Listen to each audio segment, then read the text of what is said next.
CRC is a licensed, nonprofit counseling clinic whose mission is to help our clients find hope, healing, and freedom from the impact of physical, sexual, and emotional abuse. In addition to this, we make certain that no one is turned away due to the inability to pay.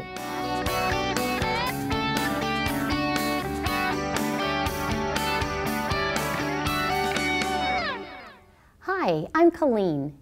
Each year we celebrate our country's freedom and independence. So in honor of that tradition, we will focus on finding freedom from abuse, whether it is physical, sexual, or emotional. Abuse is a very serious topic, and we want to be certain that everyone understands that no one is justified in abusing another. Joining me today is CRC's Clinical Director, Dr. Julia Kidwell, who will help us walk through ways to find freedom from abuse.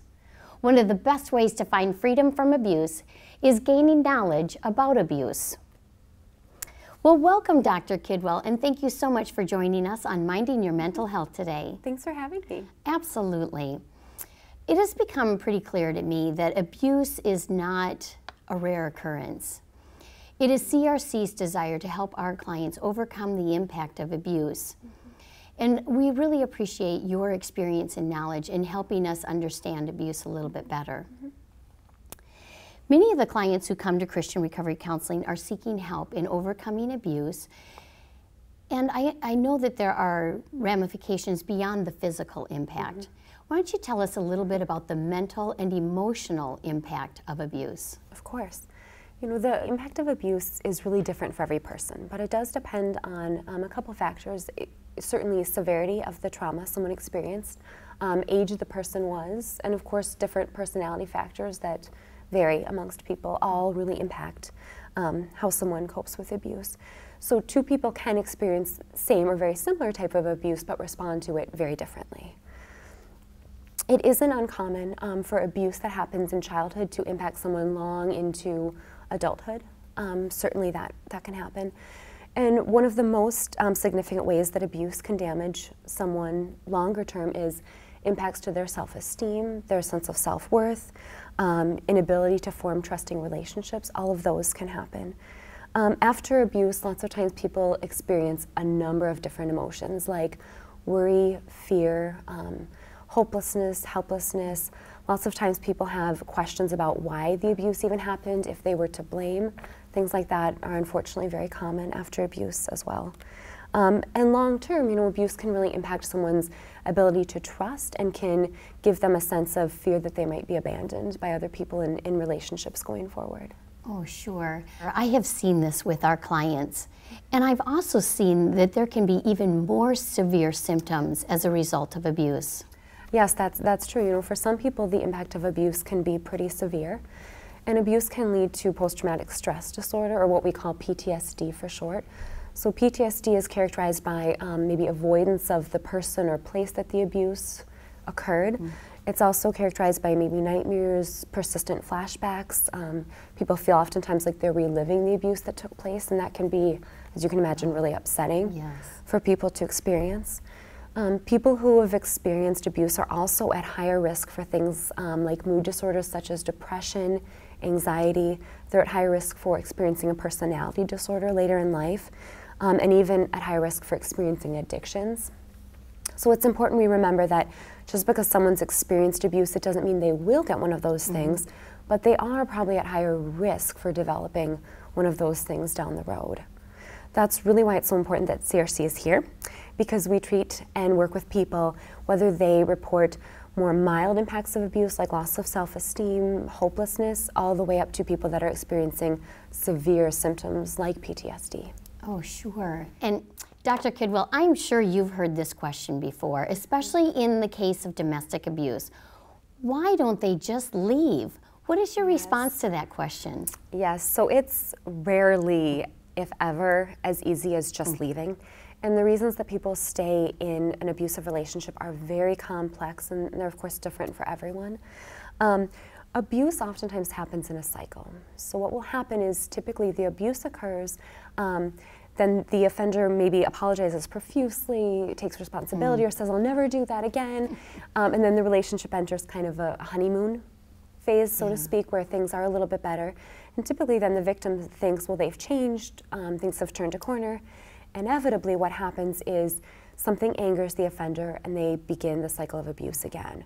So within that honeymoon phase is when clients will sometimes think, I am going to stay because things are going to get better, and they are a good person and they do recognize that they've made an error in judgment. But like I said, inevitably the abuse typically then does reoccur.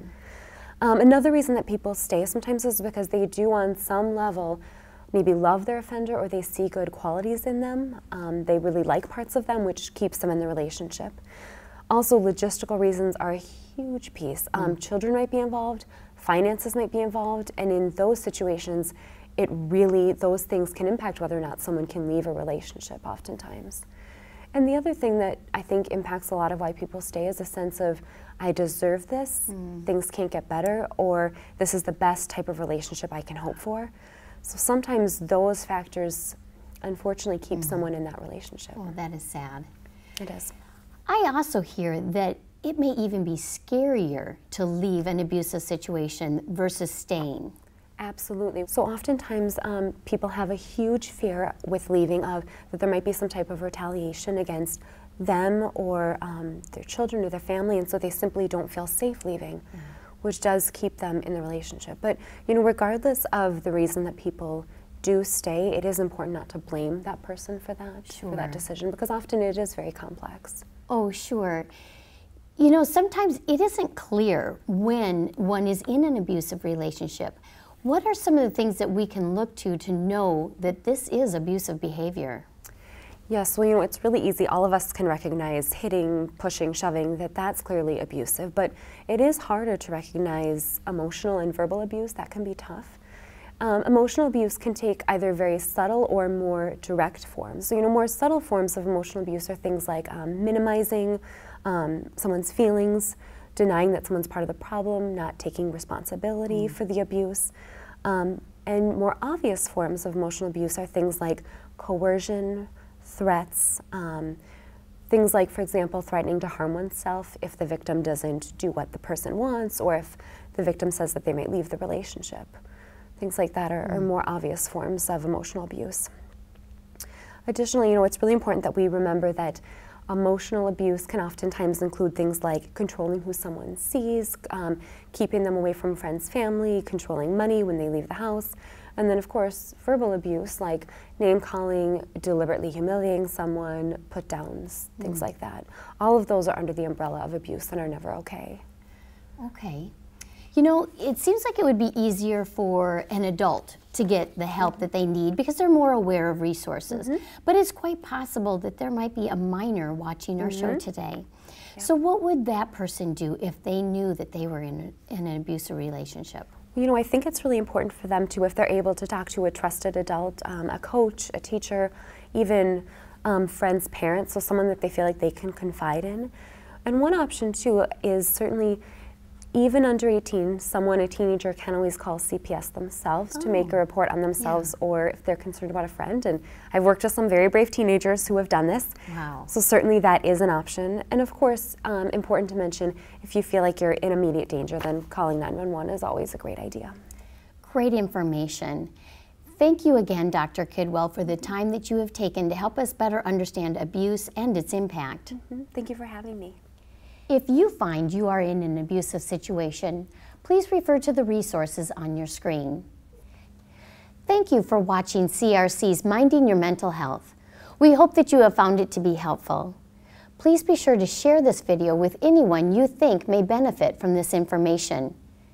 As we close this episode, we want to encourage you that the scriptures have much to say about how we should treat each other. And there is never a time when God says it is okay to abuse anyone. Here are just a few of the many examples found in the Bible. Matthew 12:36-37. I tell you, on the day of judgment, people will give account for every careless word they speak. For by your words you will be justified, and by your words you will be condemned. Psalm 34:18. The Lord is near to the brokenhearted and saves the crushed in spirit. Colossians 3:19. Husbands, love your wives and do not be harsh with them. Ephesians 4:32, be kind to one another, tender-hearted, forgiving one another as God in Christ forgave you. We look forward to being a source of information and encouragement for you over the coming months. Thank you for watching CRC's Minding Your Mental Health. We hope you have found it to be helpful. Please be sure to share this video with anyone you think may benefit from this information. For more information on how Christian Recovery Counseling can help you or a loved one, check out our website at christianrecoverycenter.org or give us a call at 763-566-0088.